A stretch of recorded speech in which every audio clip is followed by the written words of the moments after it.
Hello student, welcome to our channel. आज हम लोग करेंगे स्टूडेंट एक्सरसाइज 5.2 क्वेश्चन 7 क्वेश्चन को मैं रीड कर रहा हूँ। Find the 31st term of AP whose 11th term is 38 and 16th term is 73। तो स्टूडेंट हमने यहाँ पर 31st टर्म फाइंड करना है, मतलब A31 को हम लोगों ने फाइंड करना है। जब इसके सामने इन्होंने दे रखा है 11th टर्म इज 38, यानी A11 is 38, then 16 term is 73, यानी A16 is 73। तो स्टूडेंट यहाँ पर 31st टर्म फाइंड करने के लिए हमारे पास A भी नहीं है, D भी नहीं है। तो मैंने आपको बताया था कि जब हमारे पास A नहीं होती, D नहीं होता, तो हम लोग एलिमिनेशन मेथड की हेल्प लेते हैं और सिंप्लीफाई करके A और D को फाइंड करते हैं। तो पहले हम लोग 11 टर्म की फॉर्मूला लिखेंगे। A11 equal to A plus 10D, और 11 टर्म की वैल्यू इन्होंने दी है 38। देन स्टूडेंट 16 टर्म की फॉर्मूला लिखेंगे। A16 equal to A plus 15D, और उसकी वैल्यू है 73। तो उसमें दो इक्वेशन बन गए हमारे पास। अभी एलिमिनेशन में जाएंगे, minus minus minus sign change करते हैं और A को एलिमिनेट कर देंगे। 10D minus 15D is minus 5D equal to 73 में से 38 को माइनस 13 में से 8 कटेगा तो आएगा 5, ये 6 हुए, 6 में से 3 कटेगा तो 3, और ये 73 बड़ा नंबर है इसलिए माइनस का साइन, दोनों साइड माइनस कट जाएगा तो D की वैल्यू आएगी स्टूडेंट 7। 5 डिवाइड में जाएगा तो D 7। अब स्टूडेंट हम लोग A फाइंड करेंगे। A plus 10D equal to 38, D की वैल्यू पुट करेंगे 7, 38, तो A प्लस 70 इक्वल टू 38, 70 उस साइड जाएगा तो स्टूडेंट होगा माइनस, तो भी 70 बड़ा नंबर है तो माइनस, 10 में से 8 कटेगा 2, ये वजह 6 में से 3 कटेगा 3, तो स्टूडेंट A की वैल्यू आ गई माइनस 32। ये थी D की वैल्यू। अभी हम लोग फाइंड करेंगे 31st टर्म, क्योंकि हमारे पास A आ गया, D आ गया, तो लिखेंगे 31st टर्म की formula A plus 30D।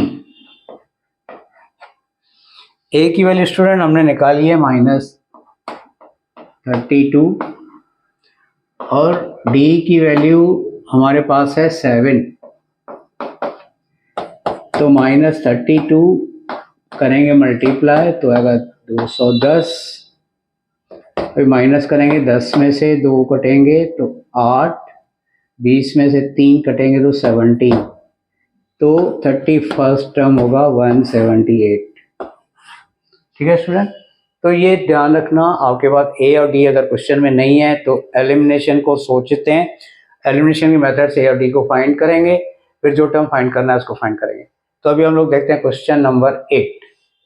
Question 8 है, an AP consist of 50 term of which third term is 12 and the last term is 106, find the 29th term. बोला एक AP में 50 टर्म है, मतलब A50, और ये जो 50 टर्म है उसमें 50 टर्म इज लास्ट टर्म, और इन्होंने स्टूडेंट लिखा है लास्ट टर्म इज 106, मतलब A50 is 106। Then student third term is 12, तो लिखेंगे थर्ड टर्म इक्वल टू 12। फिर लिखा है student find the 29th term, यानी हम लोगों ने 29th टर्म को फाइंड करना है। तो स्टूडेंट देखो यहाँ भी हमारे पास ना तो A है ना तो D है, तो पहले हम लोग A और D को फाइंड करते हैं दो इक्वेशन के रूप। तो पहले लिखेंगे 50 टर्म की formula, A50 equal to A plus 49D, और 50 टर्म की वैल्यू इन्होंने दी है 106। इसके बाद थर्ड टर्म की formula A3 equal to A plus 2D, और थर्ड टर्म की वैल्यू है 12। तो इसमें एलिमिनेशन में जाएंगे, इसमें माइनस करते हैं, माइनस माइनस माइनस, A हो जाएगा एलिमिनेट, 49D में से 2D कटेगा तो आएगा 47D, और 106 में से 12 कटेगा तो स्टूडेंट आएगा 94। अभी 47 डिवाइड में जाएगा, अभी 47 की टेबल 94 पर 2 टाइम स्टूडेंट, सो डी होगा 2। अभी हम लोग स्टूडेंट कोई भी एक फॉर्मूला लेके ए की वैल्यू फाइंड करेंगे। हम लोग 50 टर्म की फॉर्मूला लेते हैं, A plus 49d equal to 106, D की वैल्यू लिखेंगे 2,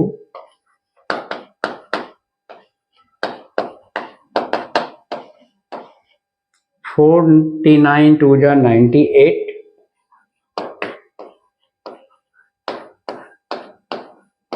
98 कटेगा स्टूडेंट उस साइड, तो 106 माइनस 98 तो आएगा 8।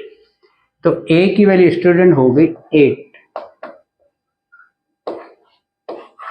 अभी हम लोग फाइंड करेंगे 29 टर्म, तो लिखेंगे 29 टर्म की फॉर्मूला a प्लस 28d, ए की वैल्यू स्टूडेंट 8 और d की वैल्यू 2,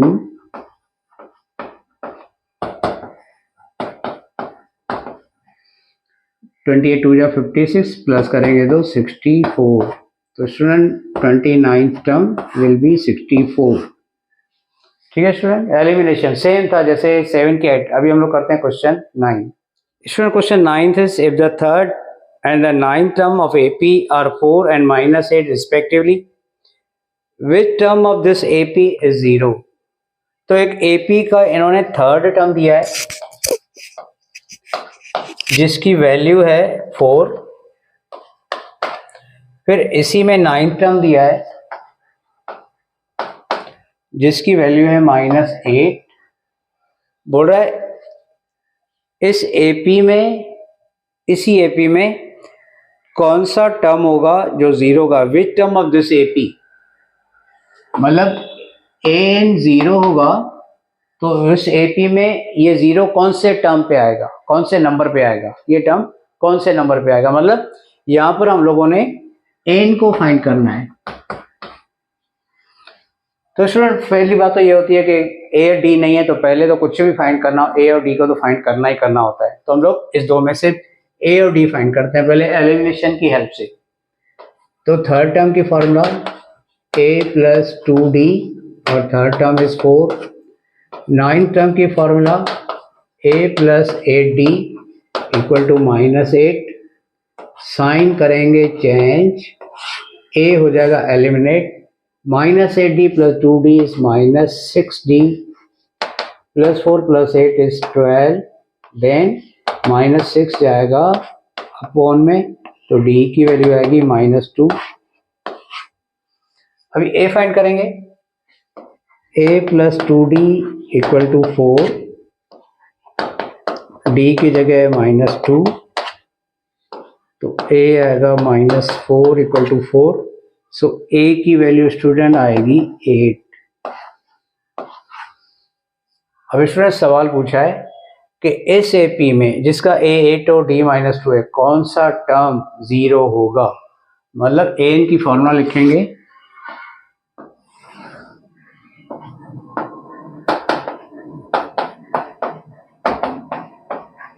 सपोज nth टर्म 0 तो ये 0, a की वैल्यू 8, n को फाइंड करना है और d की वैल्यू -2।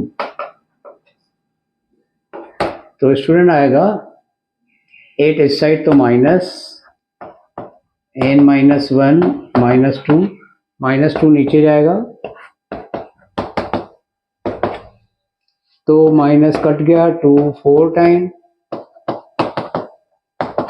-1 इस साइड आएगा तो होगा प्लस, यानी इसमें जो 5th टर्म होगा स्टूडेंट वो होगा 0।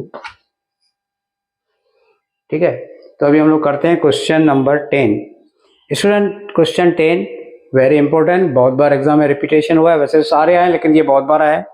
The 17th term of AP axis the 10th term by 7। ये बोल रहा है कि जो 17th टर्म है वो 10th टर्म से 7 ज्यादा है, is axis 10th term by 7। मतलब 10th टर्म मतलब लिखेंगे A10 अभी ये जो 10th टर्म है वो 17 टर्म, वो 10th टर्म से 7 ज़्यादा है। दैट मीन स्टूडेंट 17 टर्म में से अगर आप 10th टर्म को माइनस करते हो तो 7 आएगा। तो जब भी एक्सेस हो, मोर हो, लेस हो, तो ये डिफरेंस को शो करता है। एक्सेस मतलब ज़्यादा, तो कितना ज़्यादा मतलब डिफरेंस कितना, तो यह माइनस की साइन आएगी। तो 17 टर्म 10th टर्म से 7 ज़्यादा है, तो इसको हम लोग फॉर्मूला में इक्वेशन में ऐसे लिखेंगे 17 term minus 10th term equal to 7। 17 term के नीचे 17 टर्म की फॉर्मूला, 10th टर्म के नीचे 10th टर्म की फॉर्मूला। तो इसमें यहाँ पर इन्होंने जो क्वेश्चन पूछा है फाइंड द कॉमन डिफरेंस, मतलब डी फाइंड करना है, तो सिंप्लीफाई कर लेते हैं। a plus 16d minus a minus 9d equal to 7। A कट जाएगा, 16d माइनस 9d तो student 7d equal to 7। So d equal to 7/7 कट जाएगा, तो स्टूडेंट d की वैल्यू आएगी 1। तो यहाँ पर d की वैल्यू 1। ठीक है स्टूडेंट, तो उम्मीद है ये क्वेश्चन आपको समझ में आएंगे। नेक्स्ट क्वेश्चन आपको नेक्स्ट वीडियो में देखते हैं।